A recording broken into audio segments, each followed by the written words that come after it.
اچھا جی، آج ہم فیژن چین ری ایکشن کو آج ہم پڑھیں گے۔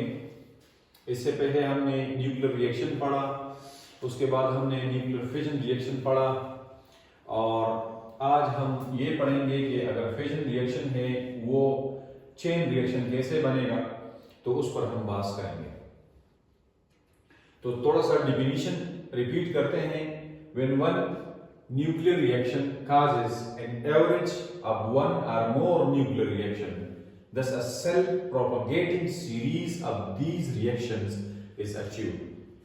مطلب اگر کوئی ریئیکشن ہے اور وہ ایوریج میں ایک اور مزید نیوکلیر ریئیکشن کو سٹارٹ کرتا ہے، اور یہ سیلف پروپاگیٹنگ ہے، یہ خود بخود بڑھنے والا ہے اور ایک چین کی شکل اختیار کرنے والا ہے، تو یہ these reaction is achieved, so that will be chain reaction۔ تو یہ چین ریئیکشن ہوگا، ٹھیک ہے۔ اور یہ چین ریئیکشن جو یورینیم کا ہے، جو سب سے پہلے یورینیم کو ڈسکس کرتے ہیں، یہ کسی بھی ہیوی ایٹم میں ہو سکتا ہے۔ نیوٹران کو اگر ہم استعمال کریں اور وہ اس میں جائے پروجیکٹائل کی شکل میں یا پروب کی شکل میں، اس کے پاس اتنی کائنیٹک انرجی ہو کہ وہی کریٹیکل ماس رکھتا، کریٹیکل انرجی رکھتا ہو کہ وہ اس کی بائنڈنگ انرجی کو توڑے اور اس کو انٹرمیڈیٹ نیوکلیائی میں تبدیل کرے، تو ریئیکشن شروع ہوگا، ضرور شروع ہوگا۔ مثال کے طور پر ہم لیتے ہیں، اگر ہم ایک طرف 3000 ٹن کوئلے کے لے لیں تو یہ 1 کلو گرام یورینیم کی انرجی اس سے زیادہ ہوگی۔ 3000 ٹن کول کی انرجی کم ہے اور 1 کلو گرام یورینیم کی انرجی زیادہ ہوگی اگر ہم نیوکلیر فیژن چین ری ایکشن کو استعمال کریں گے یا نیوکلیر فیژن کو استعمال کریں گے۔ اوسطاً کسی چین ری ایکشن کے لیے ہمارے پاس 1 پر ری ایکشن جو نیوٹران ہے وہ ہونا چاہیے، اس سے زیادہ ہونا چاہیے۔ ہر ایک ری ایکشن میں 200 something energy mega electron volt میں نکلتی ہے، جو ہم نے کل کے ٹاپک میں کیلکولیٹ کی تھی۔ لیکن یہ ضروری بات ہے کہ ہم جہاں کہیں بھی کسی ری ایکشن کی بات کرتے ہیں تو اس کے لیے کریٹیکل انرجی اور کریٹیکل ماس کی ضرورت ہوتی ہے۔ تو اسی طرح اس ری ایکشن کو شروع کرنے کے لیے ہمارے پاس یورینیم 235 کی کریٹیکل ماس کی ضرورت ہوگی۔ اگر یورینیم کی مقدار جو ہے وہ کریٹیکل ماس سے کم ہے تو یہ پھر سٹاپ ہو جائے گا اور نیوکلیر جو چین ری ایکشن ہے وہ آگے نہیں بڑھے گا۔ اور اگر یورینیم کی جو تعداد ہے، جو ماس ہے، وہ سپر کریٹیکل ہے، یعنی مطلب کریٹیکل ماس سے زیادہ ہے، تو پھر وہ اوور شوٹ کرے گا۔ اس امیج کو اگر ہم دیکھیں تو یہاں پر ایک تھرمل نیوٹران آتا ہے اور یورینیم کے نیوکلس کو اس کا جو کولمبک بیریئر ہے تو وہ آسانی کے ساتھ نیوٹران اس میں داخل ہو جاتا ہے، کیونکہ یہ تو نیوٹرل پارٹیکل ہیں۔ آلدو کے نیوٹران کے اندر یہ کمپوزٹ پارٹیکل، اس کے اندر کوارک ہے اور چارج ہے، یہ میگنیٹک موومنٹ کرتا ہے، لیکن ادھر ہم یہ باتیں نہیں کریں گے۔ ادھر ہم یہ کہیں گے کہ بس نیوٹران ایک نیوٹرل باڈی ہے اور وہ اس کے اندر چلا جاتا ہے، کولمبک بیریئر اس کے سامنے کچھ نہیں کرتا اور وہ ایکسائٹ کرتا ہے یورینیم 235 کو، اور یہ تھرمل نیوٹران ہوتا ہے۔ اس کی جو انرجی ہوتی ہے وہ درمیانی انرجی ہوتی ہے، اس پر مطلب لو انرجی نیوٹران ہوتا ہے، اور یہ ہم اس کی انرجی کو کس طرح کم کرتے ہیں، یہ ایک لمبا چوڑا باس ہے۔ اس میں ہم نیوکلیر ری ایکٹر میں کیڈمیم کلورائڈ کو ڈالتے ہیں، اس کی مطلب جو نیوکلس کا جو ڈائمیٹر ہے وہ بہت زیادہ ہے۔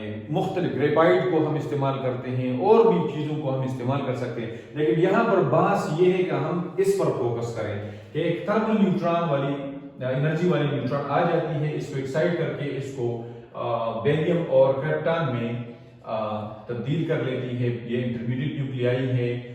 اس کے بعد جو نیوٹران یہاں پر پیدا ہوتے ہیں تو وہ ان کی تعداد 3 ہوتی ہے، تو آگے اس کے لیے مزید 3 یورینیم ایٹمز کی ضرورت ہوتی ہے۔ پھر اس میں اگر ہم دیکھیں تو وہاں پر برومین اور لیتھیم اور کرپٹان اور بیریم اور روبیڈیم، سیزیم، یہ ایٹم پیدا ہو جاتے ہیں۔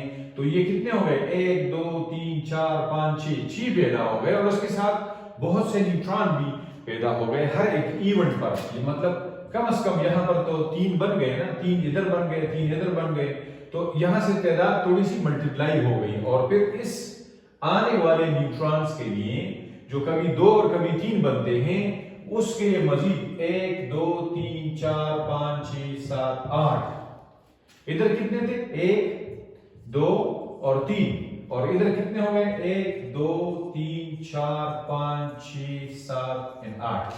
8 یورینیم کے ایٹم جو ہیں اب اس پر نیوٹران حملہ کرے گا. اور اسی طرح آگے ود ان نو ٹائم, یہ بہت کم وقت میں, جس طرح کہ کل ہم نے لکھا تھا 10⁻⁻12 سیکنڈ میں یہ ریئیکشن ہو جاتے ہیں. تو یہ ہوتے جائیں گے, اور سیکنڈ تو بہت بڑا وقت ہے اس کے لیے.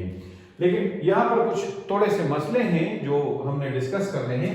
نیچرل یورینیم جو ہمارے پاس اویلیبل ہوتا ہے اس میں 0.7% آپ یورینیم جو ہے یورین 235 ہوتا ہے, اور 99.3% جو ہے وہ ہمارے پاس یورینیم 238 ہوتا ہے. اور یہ موضوع نہیں ہے نیوکلیئر فیشن ریئیکشن کے لیے, موضوع جو ہے وہ یہ ہے. تو اور یورینیم سے یورینیم 235 کو علیحدہ کرنے کا جو عمل ہے اسے ہم انریچمنٹ کہتے ہیں. انریچڈ یورینیم ہم اسے کہتے ہیں. ایک اندازے کے مطابق جو ہمارے بڑے بڑے ایٹمی ممالک ہیں, جس طرح کے امریکہ ہے, روس ہے, فرانس ہے, برطانیہ ہے, اور اسی طرح انڈیا ہے, پاکستان ہے, اور اب تو آنے والے بہت سے اور ملک بھی کوشش کر رہے ہیں. تو ایک اندازے کے مطابق پاکستان کے پاس 160 کے مطابق ایٹم بم اور انریچڈ یورینیم کی بڑی تعداد موجود ہے. انڈیا کے پاس 149, اسی طرح روس کے پاس ہزاروں ایٹم بم کی انریچڈ یورینیم موجود ہے, اور اسی طرح امریکہ کے پاس, فرانس کے پاس.